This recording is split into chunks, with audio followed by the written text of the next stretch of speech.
Right now, collectively as a community, we're waiting to see some more Jump Force news. More specifically, we're waiting to see the V-Jump scans, which should be coming out relatively soon. Along with those, we normally get a little bit of a sneak peek at a stage. We usually can't make out much of the stage, but then later on when we get a gameplay trailer featuring those characters that are revealed in the scan, we usually get a better look at that stage. So hopefully we do get a new stage in this new V-Jump scan, but that stage is usually overlooked because we're so focused on those brand new characters. So I thought, why not make a whole list video about stages, more specifically landmarks than stages. This seems to be the way that they're doing stages in this game, incorporating them into real life locations. So you're going to see examples of that as we go through my list. Just to give you some ideas of what kind of stages I like, my favorite playable stage that was in the beta was this one. I don't remember the name of it, but it's the one that's on screen right now. And my favorite stage that we haven't got to play yet, but it has been revealed, is the Golden Gate Bridge stage featuring the Hashirama Madara statue and of course the Kaiba Corp blimp as well. I'm going to be going in order of what I would like to see in the game, starting off with Grandpa's card shop. Yu-Gi-Oh is unlikely, at least in my opinion, to get any more representation. We already got Yugi Moto. I don't think we're going to get anybody like Seto Kaiba. I've talked about the reasons for that so much in the past. I'm not going to go into it in this video, but I just don't think that's what's going to happen. So why not give that franchise a little bit more representation through stages? It's already got the Kaiba Corp blimp on the Golden Gate Bridge stage, but I really don't see why we couldn't get Grandpa's card shop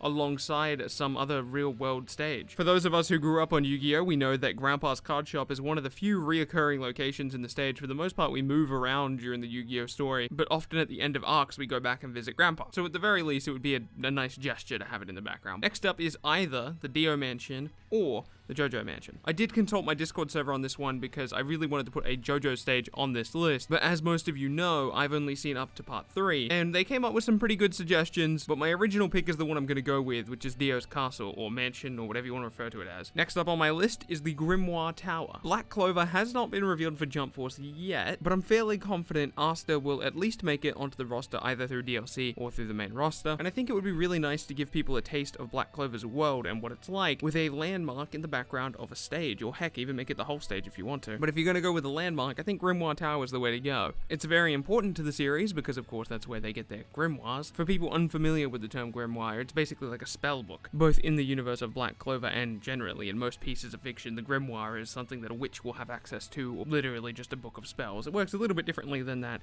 in Black Clover, but for the most part, you get the premise. Next up is Rotari's house. It could be referred to as the orphanage or whatever. I believe he technically owns it though, so I just called it Rotari's house. Deal with it. To this day, I am thoroughly upset that Light Yagami is not playable in Jump Force. Death Note is by far one of my favorite anime series. I would absolutely recommend it to pretty much everyone, and I will honestly be disappointed if the only Death Note representation is through the story mode with Light Yagami. I really need there to be a stage or a character or something from Death Note that I can do in Jump Force. And I think the best location from the series is probably the orphanage, just because the other locations in Death Note are obviously based off of real life locations. Some people have even theorized that that's how Death Note is going to work in the story. The theory is that Light has somehow conquered the world with his Death Note, and he's somehow brought together all of these anime characters. I'm not sure I necessarily prescribe to that theory, but regardless, I think it's pretty cool. I really do hope we get something else Death Note related in the game besides Light Yagami and Ryuk. And finally, probably the exact reason I made this video, by far the stage I would play the most, regardless of what it ends up actually looking like, just based on principle, UA High. Let's assume for 1 second that My Hero Academia is going to be in the game, because you know, it's My Hero Academia. UA High is a perfect location for the game. Even if it's just a very large building in the background of a real world stage, it has to be there somewhere. The building is so important for the series both symbolically and practically. There's a reason why the closing shot of the first 2 intros of the series is the UA building in some capacity. That's how important this building is. Are there any stages I missed that you would like to see in Jump Force? If there's any stage on this list, or any stage in the world really,